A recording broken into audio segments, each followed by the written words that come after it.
अब हम देखेंगे the burial of the dead का जो फर्स्ट स्टैंजा है जो कि शुरू होता है April is the cruellest month breeding से लेकर I read much of the night and go south in the winter. तो इसको समझते हैं।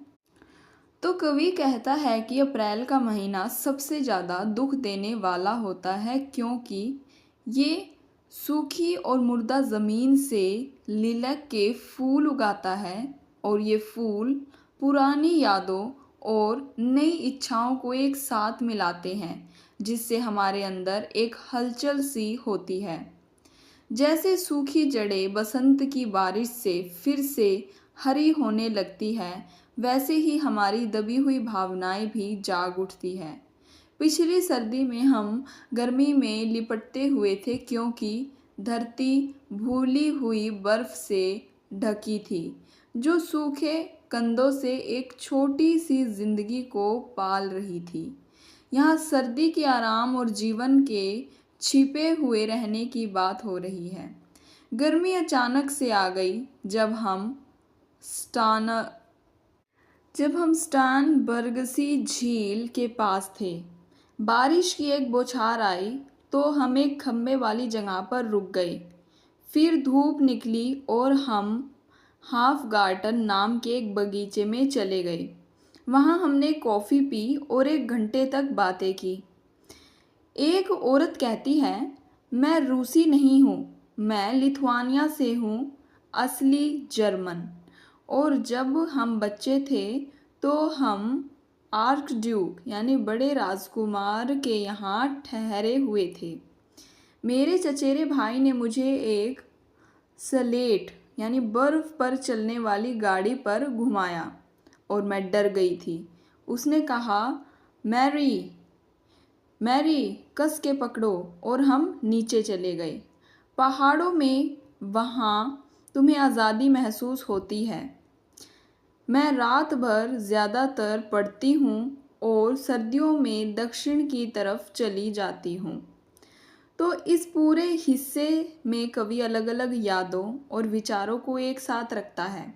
वो बताता है कि कैसे वसंत का आना दुख भी ला सकता है क्योंकि ये हमें उन चीज़ों की याद दिलाता है जो अब हम हैं या जो हम चाहते हैं। फिर वो कुछ लोगों की बातें और यादें बताता है जैसे बचपन में बर्फ़ पर स्लेज की सवारी करना या पहाड़ों में आज़ादी महसूस करना। ये सब मिलकर एक उलझी हुई तस्वीर बनाते हैं जो शायद ज़िंदगी की मुश्किलों और यादों की परतें दिखाती है। तो इसके कुछ थीम्स हम देख लेते हैं। पहला हमारे पास थीम है यादें और इच्छाएं। तो पहली कुछ लाइनें बताती है कि अप्रैल का महीना कैसे पुरानी यादों और नई इच्छाओं को जगाता है।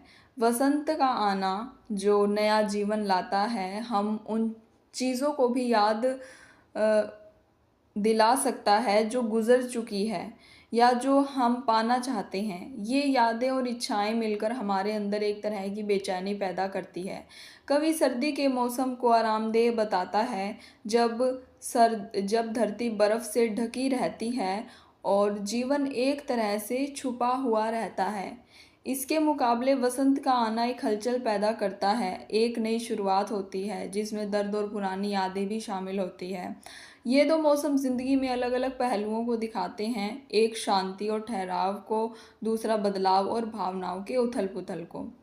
फिर हम देखते हैं बचपन की यादें। बीच की कुछ लाइनें एक बचपन की याद को बताती है जहाँ एक लड़की अपने चचेरे भाई के साथ सलेज पर जाती है और डर जाती है। ये यादें अचानक से आती है और एक अलग माहौल बनाती है। ये दिखाती है कि कैसे बचपन की छोटी छोटी घटनाएं भी हमारे मन पर गहरी छाप छोड़ सकती हैं। आज़ादी की तलाश। पहाड़ों का जिक्र आता है जहाँ आज़ादी महसूस होती है। ये एक ऐसी जगह की तलाश को दिखाता है जहाँ बंधन नहीं है और सुकून मिलता है। ये आज़ादी शारीरिक भी हो सकती है और मानसिक भी। एक ऐसी जगह जहाँ रोज़मर्रा की मुश्किलों से दूर रहा जा सके। अलगाव और जुड़ाव। कविता में अलग अलग लोगों की आवाज़ें सुनाई देती हैं जैसे मैं रूसी नहीं हूँ। ये दिखाता है कि दुनिया में अलग अलग तरह के लोग हैं और उनकी अपनी अपनी पहचान और कहानियाँ हैं।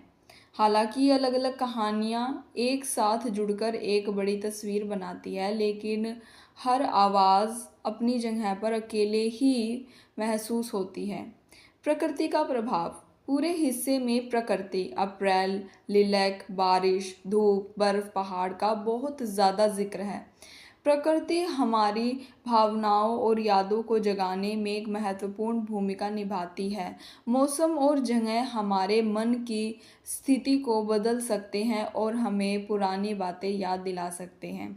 तो संक्षेप में इस कविता के हिस्से में यादें, इच्छाएं, आराम और बेचैनी का टकराव, बचपन की भावनाएं, आज़ादी की चाहत, लोगों का अलगाव और जुड़ाव और प्रकृति का हमारे जीवन पर पड़ने वाला गहरा असर जैसे मुख्य विचार हैं। ये सब मिलकर एक जटिल भावना पैदा करते हैं जो शायद ज़िंदगी और उलझन और मानवीय अनुभव की गहराई को दिखाते हैं। अब हम इसका जो सेकंड स्टैंजा की लाइन्स है उसको समझेंगे, जो कि स्टार्ट होती हैं, what are the roots that clutch, what branches grow से लेकर I will show you fear in a handful of dust. तो कवि पूछता है, ये कैसे जड़ें हैं, ये कैसी जड़ें हैं जो पत्थरों से लिपटी हुई हैं, और ये कैसी शाखाएं हैं जो इस पथरीले कचरे से बाहर निकल रही है। हे मनुष्य के पुत्र, तो तुम न तो बता सकते हो न ही अंदाज़ा लगा सकते हो, क्योंकि तुम्हें तो बस टूटी हुई तस्वीरों का ढेर पता है जहाँ सूरज की किरणें मारती हैं। और ये जो सूखा पेड़ है ये कोई छांव नहीं देता और न ही झिंगूर कोई राहत देता है, और ये जो सूखा पत्थर है उससे पानी की कोई आवाज़ नहीं आती, बस इस लाल चट्टान के नीचे थोड़ी सी छाया है। इस लाल चट्टान की छाया में आओ और मैं तुम्हें कुछ ऐसा दिखाऊंगा जो तुम्हारी सुबह की छाया से भी अलग होगा, जो तुम्हारे पीछे चलने और तुम्हारी शाम की छाया से भी अलग होगा, जो तुम्हें मिलती हुई ऊपर उठती है। मैं तुम्हें एक मुट्ठी धूल में डर दिखाऊंगा, एक मुट्ठी धूल में डर दिखाऊंगा। तो इसके कुछ थीम्स जान लेते हैं, जैसे कि बंजरपन और निराशा। तो ये हिस्सा एक ऐसी जगह के बारे में बता रहा है जो बंजर और निराशाजनक है, जहाँ पर कुछ भी ठीक से नहीं बढ़ रहा है और कोई भी चीज़ आराम और शांति नहीं देती है। कवि कहता है कि हम बस टूटी हुई तस्वीरों का ढेर जानते हैं। इसका मतलब है कि हमारी यादें और अनुभव टूटे हुए हैं और हमें पूरी तरह से समझ में नहीं आते। इस बंजर जगह में लाल चट्टान की छाया में थोड़ी सी आशा दिखाई देती है। कवि कहता है कि वो वहाँ पर कुछ अलग दिखाएगा, शायद डर को भी। कविता का जो है इस स्टैंजा के अंत में हम देखते हैं कि डर के बारे में है। कवि कहता है कि वो एक मुट्ठी धूल में डर दिखाएगा। ये डर शायद ज़िंदगी की मुश्किलों और अनिश्चितताओं का डर है। तो कुल मिलाकर ये कविता का हिस्सा एक ऐसी दुनिया के बारे में है जो बंजर और निराशाजनक है, लेकिन इसमें थोड़ी सी आशा भी है। ये हमें अपनी टूटी हुई यादों और डर का सामना करने के लिए कहता है। क्या आप द वेस्टलैंड के बारे में कुछ और जानना चाहते हैं? तो चलिए आगे का जो इसमें पोर्शन है वो देखते हैं। तो आगे जो अलग सी लैंग्वेज में 4 लाइनें लिखी हुई है उसका मतलब है कि ताज़ी हवा बह रही है घर की ओर, मेरे आयरिश बच्चे। यहाँ आयरिश काइंड का मतलब है आयरलैंड का बच्चा, या प्यार से मेरे आयरिश बच्चे जैसा है। तुम कहाँ हो? तो यानी दोबारा इसको मैं पढ़ के बताती हूँ। ताज़ी हवा बह रही है घर की ओर, मेरे आयरिश बच्चे तुम कहाँ हो। ये जर्मन लाइनें घर की याद दिलाती है। ताज़ी हवा का बहना शायद घर लौटने की इच्छा या घर की शांति की याद दिलाता है। मेरे आयरिश बच्चे एक प्यार भरा संबोधन है। तुम कहाँ हो एक पुकार है किसी ऐसे व्यक्ति को खोजने की कोशिश जो दूर है या खो गया है। नेक्स्ट लाइनें एक यात्रा या विस्थापन की भावना भी जगा सकती है। कोई व्यक्ति अपने घर से दूर है और उसे याद कर रहा है या उसे ढूंढ रहा है। जर्मन भाषा का इस्तेमाल शायद किसी खास याद या अतीत के जुड़ाव को दिखाता है। हो सकता है कि ये लाइनें किसी ऐसी समय या व्यक्ति से जुड़ी हो जो कवि के लिए महत्वपूर्ण था। तो कुल मिलाकर ये छोटा सा हिस्सा घर की याद, प्यार की पुकार, यात्रा या विस्थापन की भावना और अतीत से जुड़ाव जैसे विचारों को दिखाता है। ये लाइनें एक भावनात्मक गहराई लाती है और कविता के पहले के बंजर और निराशाजनक माहौल में एक अलग तरह की भावना जोड़ती है। You gave me hyacinth first a year ago से लेकर हम looking into the hurt of light the silence तक देखते हैं। एक साल पहले तुमने मुझे पहली बार जो हाइसिंथ है यानी गुलदाउदी के फूल दिए थे, वे मुझे गुलदाउदी लड़की कहते थे यानी हाइसिंथ गर्ल। लेकिन जब हम हाइसिंथ के बगीचे से देर रात वापस आए, तुम्हारी बाहें फूलों से भरी थी और तुम्हारे बाल भीगे हुए थे। मैं नहीं बोल सका और मेरी आंखें भी ठीक से नहीं देख पा रही थी। मैं न तो जिंदा था न ही मरा हुआ और मुझे कुछ भी पता नहीं था। रोशनी के केंद्र में देखते हुए खामोशी। नेक्स्ट जो एक अलग लैंग्वेज से लिखी हुई है, ये जर्मन में है जिसका मतलब होता है रेगिस्तानी और खाली समुद्र। तो पहली दो लाइनें एक प्यार भरी याद को बताती है जब किसी ने किसी को गुलदाउदी के यानी हाइसिंथ के फूल दिए थे और उसे गुलदाउदी लड़की कहा गया था यानी हाइसिंथ गर्ल कहा गया था। ये एक सुंदर और ख़ास पल था। जब वे गुलदाउदी के बगीचे से वापस आए तो कुछ ऐसा हुआ जिसने बोलने वाले को पूरी तरह से बदल दिया। फूलों से भरी बाहें और भीगे हुए बाल एक बहुत ही तीव्र अनुभव का झुकाव देते हैं। बोलने वाला कहता है कि वह न तो जिंदा था न ही मरा हुआ और न उसे कुछ भी पता नहीं था। यह एक ऐसी स्थिति को दर्शाता है जहाँ होश खो गया और या भावना इतनी तीव्र हो कि व्यक्ति सुन्न हो गया हो। रोशनी के केंद्र में देखना और खामोशी को महसूस करना एक रहस्यमय और गहरा अनुभव है। यह शायद एक आध्यात्मिक या भावनात्मक चरम स्थिति को दर्शाता है। रेगिस्तानी और खाली समुद्र एक अनुभव के बाद भी भावना को बताती है। एक गहरा खालीपन और अकेलापन जो तीव्र अनुभव हुआ, उसके बाद सब कुछ खाली और अर्थहीन लग रहा है। कुल मिलाकर ये हिस्सा प्यार की याद से शुरू होता है, फिर एक ऐसे अनुभव का वर्णन करता है जो बोलने वाले को पूरी तरीके से बदल देता है, उसे एक अजीब और बेजान स्थिति में छोड़ देता है और अंत में खालीपन और अकेलेपन की भावना को व्यक्त करता है। ये कविता में भावनाओं की तीव्रता और उसके बाद आने वाले खालीपन के विचार को दिखाता है। मैडम सोसोस्त्रिस से लेकर हम देखेंगे आई डू नॉट फाइंड तक। मैडम सोसोस्त्रिस जो एक मशहूर भविष्य बताने वाली औरत है, उन्हें जुकाम था फिर भी उन्हें यूरोप की सबसे समझदार औरत माना जाता है और उसके पास ताश के पत्तों का एक अजीब सा डेक है जहां उन्होंने कहा, ये तुम्हारा पत्ता है, डूबा हुआ फोनीशिया का नाविक। ये उसकी आंखें थी जो मोती बन गई देखो। ये बेलाडोना है, चट्टानों की औरत, हालातों की औरत। ये 3 डंडों वाला आदमी है और ये पहिया, और ये एक आँख वाला व्यापारी है और ये पत्ता ये खाली है। ये कुछ ऐसा है जो वो अपनी पीठ पर लिए हुए है जिससे मुझे देखने की इजाज़त नहीं है, मुझे नहीं मिलता।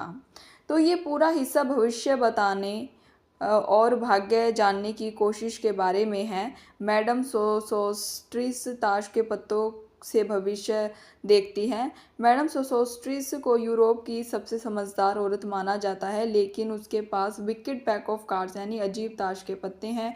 ये दिखाता है कि शायद भविष्य बताने वाले लोग भी धोखेबाज हो सकते हैं। या उनका तरीका रहस्यमय हो सकता है। डूबा हुआ फोनीशिया का नाविक मृत्यु और परिवर्तन का प्रतीक हो सकता है। उसकी आंखें मोती बन जाती है, जो एक तरह का बदलाव है। एक खाली पत्ता है जिसे देखने की इजाज़त नहीं है। ये ज़िंदगी की उन अनजानी और रहस्यमय पहलुओं को दिखाता है जिन्हें हम नहीं समझ पाते या नहीं देख पाते। कविता में कई अलग अलग किरदार हैं। बोलाडोना, 3 डंडों वाला आदमी, एक आंख वाला व्यापारी, ये शायद ज़िंदगी के अलग अलग तरह के लोगों का या परिस्थितियों को दिखाते हैं। तो कुल मिलाकर ये हिस्सा भविष्य, भाग्य, धोखे, मृत्यु, रहस्य और ज़िंदगी के अलग अलग किरदारों के बारे में है। मैडम सोसोस्ट्रीस के ज़रिए कवि हमें दिखाता है कि भविष्य जानना कितना मुश्किल और रहस्यमय हो सकता है। द हैंग्ड मैन से लेकर one must be so careful these days. तो ताश के पत्तों में लटका हुआ आदमी, पानी से मौत का डर। मैडम सोसोस्ट्रीस शायद ये बात उस व्यक्ति से कह रही है जिसका भविष्य वो देख रही है। मुझे बहुत सारे लोग दिख रहे हैं जो एक घेरे में घूम रहे हैं। शायद उस व्यक्ति का जवाब, धन्यवाद। अगर आपको प्यारी मिसेज इक्विटॉन दिखे तो उन्हें बताना कि मैं खुद ही उनका राशिफल लेकर आ रहा हूँ। जाकर बहुत सावधान रहना पड़ता है। आजकल बहुत सावधान रहना पड़ता है। तो पानी से मौत का डर एक चेतावनी है। पानी यहाँ खतरे और विनाश का प्रतीक हो सकता है। लोगों का एक घेरे में घूमना एक ऐसी गतिविधि को दिखाता है जिसका कोई अंत या उद्देश्य नहीं है। यह आधुनिक जीवन की व्यर्थता और लोगों के एक ही तरह के काम में फंसे रहने को दर्शा सकता है। मिसेस इक्विटोन को संदेश भेजना और खुद राशिफल लाने की बात करना लोगों के बीच संपर्क और सूचना के आदान प्रदान को दिखाता है, लेकिन यह थोड़ा अजीब और रहस्यमय भी लगता है। आजकल बहुत सावधान रहना पड़ता है। यह बताता है कि उस समय माहौल खतरनाक और अनिश्चित था, जिसकी वजह से सावधानी बरतना ज़रूरी था। तो कुल मिलाकर ये छोटा सा हिस्सा मौत के डर, व्यर्थ की गतिविधियों, लोगों के बीच अजीब संदेशों और ख़तरनाक समय में सावधानी बरतने की ज़रूरत जैसे विचारों को दिखाता है। यह कविता के रहस्यमय और चिंताजनक माहौल को और बढ़ाता है। नेक्स्ट अब हम स्टैंजा देखेंगे जो कि स्टार्ट होता है unreal city under the brown से लेकर there I saw one I knew and stopped him crying Stetson. अवास्तविक शहर। कवि लंदन को एक सपने जैसा या असली न लगने वाला शहर कह रहा है। सर्दियों की सुबह के भूरे धुंध के नीचे लंदन ब्रिज के ऊपर से एक भीड़ बह रही थी, इतनी ज़्यादा मैंने कभी नहीं सोचा था कि मौत ने इतने सारे लोगों को ख़त्म कर दिया होगा। यहाँ भीड़ को देखकर ऐसा लग रहा है जैसे बहुत सारे लोग अंदर से मरे हुए हों। आहें छोटी और अभी कभी कभार निकलने वाली बाहर आ रही थी, और हम आदमी अपनी निगाहें अपने पैरों के सामने टिकाए हुए था। ठीक है कि भाई, और हर आदमी अपनी निगाहें अपने पैरों के सामने टिकाए हुए था। लोग उदास और थके हुए लग रहे थे, अपनी तरफ भी नहीं देख रहे थे। भीड़ पहाड़ी पर ऊपर और किंग विलियम स्ट्रीट पर नीचे बह रही थी, जहां सेंट मैरी वूलनॉथ चर्च घंटों को बजाती थी।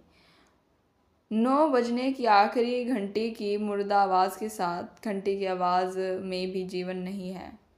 वहाँ मैंने एक ऐसे आदमी को देखा जिसे मैं जानता था, और मैंने उसे रोते हुए रोका। स्टेटसन। तो लंदन शहर को वास्तविक शहर कहना आधुनिक जीवन की भावना को दिखाता है।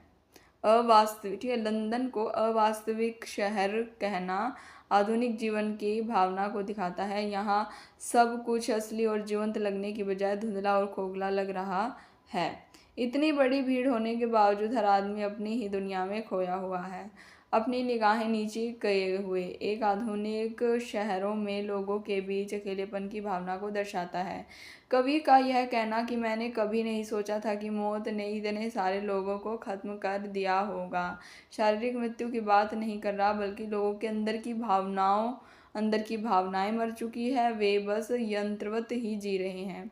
चर्च की घंटी का मुर्दा आवाज़ के साथ बजना समय के बीतने के बोझ और जीवन में उत्साह की कमी को दिखाता है। भीड़ में किसी जानने वाले को देखना और उसे रोकना एक संपर्क बनाने की कोशिश है, शायद उस वास्तविक और उदास माहौल में कुछ अपनापन ढूंढने की कोशिश। कुल मिलाकर ये हिस्सा आधुनिक शहर में उदास और अवास्तविक माहौल, लोगों के अकेलेपन, आध्यात्मिक मृत्यु, समय के बोझ और एक दूसरे से जुड़ने की कोशिश जैसे विचारों को दिखाता है। यह बताता है कि कैसे आधुनिक जीवन लोगों को अंदर से खाली और बेचैन बना रहा है। अब हम देखेंगे you who were with me in the ship at Mylae से लेकर यू हाइपोक्राइट लेक्चरर मॉम सैम्बलेबल मोन फ्रेरी। किसी को याद दिलाते हुए, तुम जो मेरे साथ माइले में जहाज़ों पर थे। माइले एक पुरानी लड़ाई की जगह है। एक सवाल पूछते हुए, वह लाश जो तुमने पिछले साल अपने बगीचे में दफनाई थी, क्या उसमें अंकुर फूटना शुरू हो गया है? क्या इस साल उसमें कुछ खिलेंगे? यहाँ लाश शायद किसी दबी हुई याद, विचार या समस्या का प्रतीक है, या अचानक पड़ी बर्फ ने उसकी जगह को खराब कर दिया है। बर्फ किसी मुश्किल या बाधा या प्रतीक हो सकती है, एक चेतावनी देते हुए, अरे कुत्तों को दूर रखो, वह तो आदमियों का दोस्त होता है, नहीं तो वह अपने नाखूनों से उसे फिर से खोद निकालेगा। कुत्ता यहाँ शायद किसी ऐसी चीज़ का प्रतीक है जो दबी हुई चीज़ों को बाहर ला सकता है। गुस्से से या निराशा से तुम पाखंडी पाठक, मेरे जैसे मेरे भाई, यहाँ पाठक को भी उसी तरह की दबी हुई भावनाओं या समस्याओं से जूझता हुआ बताया जा रहा है। पहली लाइन अतीत की एक घटना को याद दिलाती है। दफनाई गई लाश शायद अतीत के किसी दर्दनाक अनुभव या दबी हुई भावना का प्रतीक है जो अब भी परेशान कर रही है। क्या उसमें अंकुर फूटना शुरू हो गया है? क्या इस साल उसमें फूल खिलेंगे? ये सवाल दबी हुई चीज़ों में बदलाव या सुधार की उम्मीदें दिखाती है। वहीं अचानक पड़ी बर्फ ने उसकी जगह को खराब कर दिया है। निराशा और प्रगति में बाधा आने की आकांक्षा दिखाता है। कुत्ते को दूर रखने की चेतावनी यह बताती है कि कुछ दबी हुई सच्चाई है जिसे बाहर नहीं आने देना चाहिए। कुत्ता यहाँ जिज्ञासा या किसी ऐसी शक्ति का प्रतीक है जो दबी हुई चीज़ों को उजागर कर सकती है। पाठकों को पाखंडी कहना और उसे मेरे जैसे मेरे भाई बताना यह दिखाता है कि कवि और पाठक दोनों ही शायद एक ही तरह की दबी हुई भावनाओं और मुश्किलों से जूझ रहे हैं, लेकिन दिखावा कर रहे हैं। यह साझा मानवीय अनुभव और पाखंड की परत को उजागर करता है। तो कुल मिलाकर यह हिस्सा अतीत के बोझ, आशा, निराशा के बीच जूझते हैं, दबी हुई सच्चाई को छिपाने की कोशिश और साझा मानवीय अनुभव में पाखंड जैसे विचारों को दिखाता है। यह बताता है कि कैसे हम सब अपने अपने दबे हुए दर्द, मुश्किलों से जूझते हैं। तो इसी के साथ हमारा the burial of the dead ख़त्म होता है।